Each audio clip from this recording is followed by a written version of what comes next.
Good morning. So my name is Julie. I've been working for the original Window to the Womb since it started over 20 years ago, and a common question we get asked is where it all began.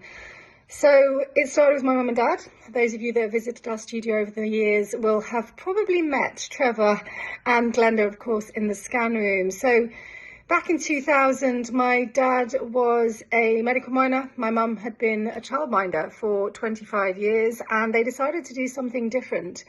So on holiday in America, they saw 4D ultrasound for the first time in a shop window in a shopping mall.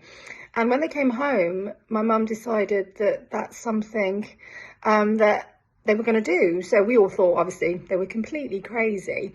But spent 2 years researching it, hired a doctor of radiography, transformed the house. Those of you that visited back in Woolerton back in the day will remember that they completely converted it. We bought an ultrasound machine, remortgaged the house, and put every last penny that they had into the business. And for the first 2 years, it was pretty slow. Nobody really understood what 4D was, you know, and yes, they'd been for the hospital scan. Why would they want to find out a little bit earlier the gender of their baby when they could just do it at the 20-week NHS scan?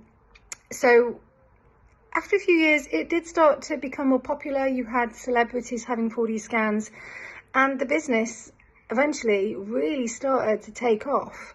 I joined them back in 2005 after the birth of my first daughter, Layla, who you'll have seen in the studio now. She works in the print room with us. Still a small family-run business, which, you know, is still going to this day. We've scanned over 90,000 babies at our studio in Bramcare.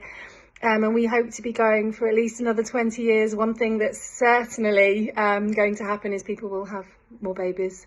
We have lots of competition out there now, and we're very proud of what we've achieved and where we've come from.